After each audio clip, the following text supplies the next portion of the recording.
Hello, my beautiful souls. Welcome sa ating tarot reading sessions. Keep in mind, general reading po ito. Maaaring mag-resonate, maaaring hindi. Kunin niyo na lang po kung para sa inyo and leave the rest.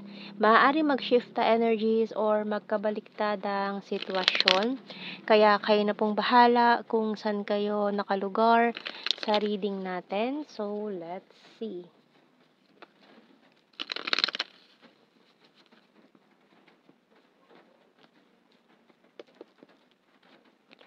So we have here the Four of Cups and the Two of Pentacles,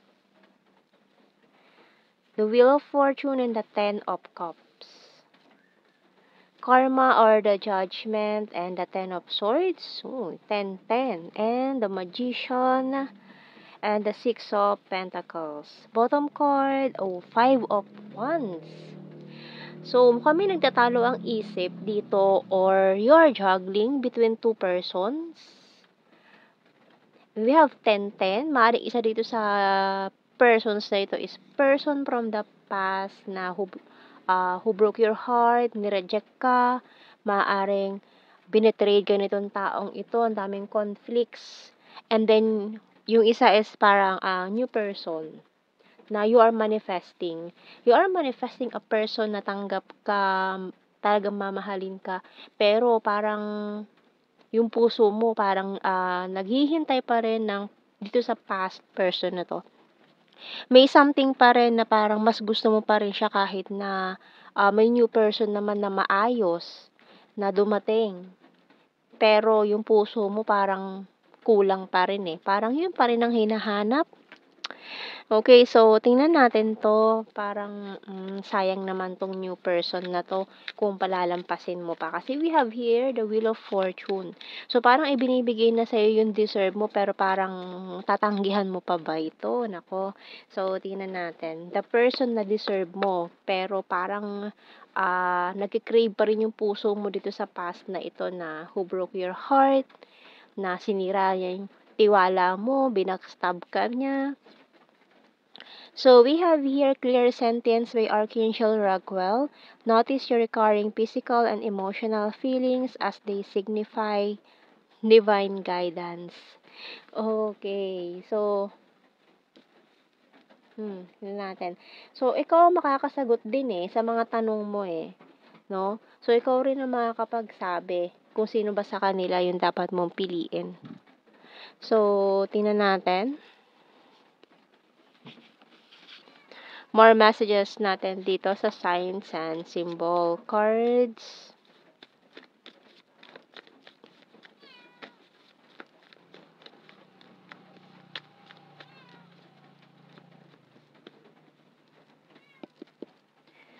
First card natin, magnifying glass. So, you're looking for this person.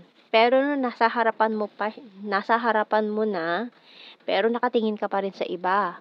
So, itong key, open book, bonfire, waiting shed, clover, and scissor. Kasi nga, itong cut-off communication na ito with the person from the past, parang siguro parang wala kayong closure nitong taong to. Kaya hinahanap-hanap mo pa rin siya. So, bonus card natin yan. Siguro closure lang ang kailangan nyo ng taong yun. Kaya ganun.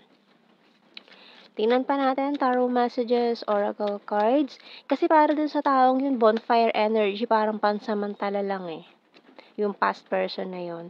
Although open book pa, maaari nang gugulo pa rin to. Kung yung iba sa inyo, parang may new person na kayo, pero parang nanggugulo pa rin tong taong to. I hate my pride and ego.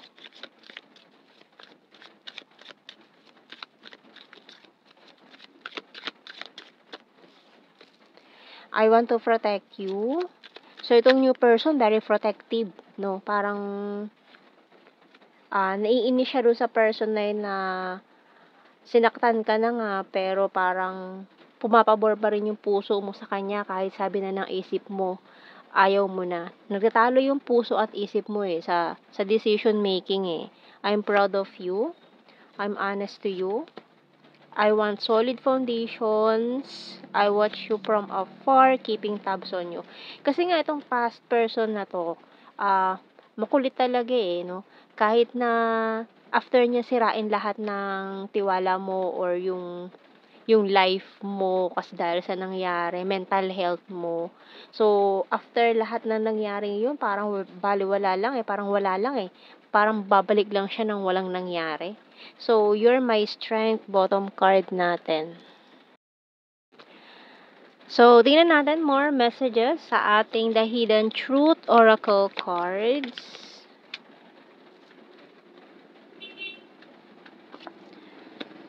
You came closer than anyone.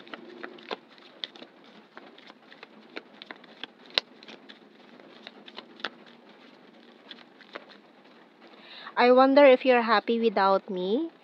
You don't know how hard it was to let you go. Kasi sinasabi nitong past person mo na parang hindi naman niya ginusto na bitawan ka. Parang mga dahilan na lang niya to eh. And siguro, iniisip niya masaya ka ba dyan sa bago mo? Siguro tinetest ka lang nitong past person mo kung bibigay ka pa rin sa kanya.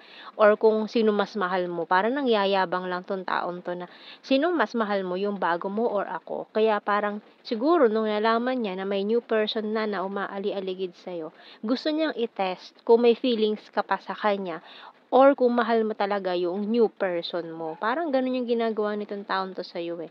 Parang ginugulo ka na naman niya mentally. Kaya para magulo yung isip mo. And para magkaroon ka ng doubt dito sa new person na to. I hide behind material things. I wish I could take back my words. I love you unconditionally. I'm so attracted to you and I want you. So, parang yun lang kasi ang gusto niyang gawin dito. Parang may gusto lang siyang patunayan sa sarili niya na gusto niya walang masihigit sa kanya eh. Ganun. Ayaw niya na meron kang mas ibang mamahalin higit sa kanya. So, it was my fault but I blamed you. So, may pagka-narcissist itong taong ito. Gusto niya siya lang, siya lang, siya lang. No. So, tingnan natin sa initials. Kuha tayo ng initials natin dito. PV. S. U. O. E. M. C. So, ayaw niya kasi na may ibang umaali-aligid sa'yo. Siguro na-triggered siya na may iba ka ng person. Gusto niya kasi parang isipin mo pa rin siya palagi. T. I. Bottom card. So, ayaw niya siguro makamove on ka sa kanya. Kaya ganoon ang ginagawa niya. So, we have here so malinaw na no strings attached. Ito kasi yung energy ng taong yon, being na relationship with someone while still dating other people. So, ganito siya eh. Kaya may bonfire tayo dito na kahit na naging kayo, hindi siya tumitigil na makipag-date or makipagkita sa iba or magkaroon pa ng other person. Hindi siya marunong makontento. Ayaw niya na mapunta ka sa iba at the same time, may other person pa siya. So, ganun ang ginagawa niya. Gusto ka lang niya ulit guluhin ngayon. So, we have here courage and reminiscing. So, maaaring sabihin niya na may miss ka niya, pero part lang yun ng taktika niya para bumalik ka or masira itong momentum mo or itong new person is ma-eliminate, ganyan. So, gusto niya lang ulit sirain, no? Talagang ayaw niya kasi na may iba na mas higit kang mamahalin kaysa sa taong to. Gusto niya lagi mo pa rin siyang iniisip, ganun. Gusto niya, parang energy vampire to eh. Gusto niya nafe-feel niya pa rin yung presence mo kahit wala na kayo, hindi kayo nakikita, wala kayong communication. Kasi doon siya nag-feed sa energy na yun eh. Sa energy na binibigay mo, kahit pa hindi kayo nag-uusap, kasi you are still thinking about this person. So, ganun na nangyayari. Nagbibigay ka pa rin ng energy sa kanya, kahit hindi kayo nag-uusap, di kayo nagkikita or wala na kayong relationship dahil nga iniisip mo pa rin siya palagi. Kaya yun ang gusto niya. Ayaw niya maputol yung energy giving na yun na binibigay mo sa kanya. No? So, tingnan natin general signs and messages. So, malinaw dito na kailangan mo nang i-cut off yung taong yun kasi madedrain ka sa kanya. Pag hindi mo ginawa to, madedrain ka sa kanya. No? So, tingnan natin sa general signs and the messages. Kaya may mga plastic persons na itong taon to hindi siya nagpapakatotoo. Talagang minamanipulate ka lang niya. So, rainy season. November, creepy stalker, nag-i-stalk pa rin yan. Hindi yan titigil. Virgo, private person. Shy at first. So, yan, una, mahiyain. Tapos, nung nakuha na niya yung loob mo, 'di ba? Doon na lumabas yung totoong ugali niya. Number 8, December. Coins is Earth sign, Taurus, Virgo, Capricorn, May, and Luzon. April, responsible. Number 6, runner card.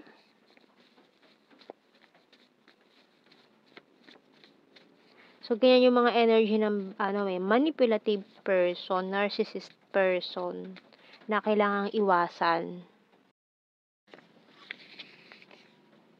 We have here Cup is water sign, Cancer, Scorpio, and Pisces.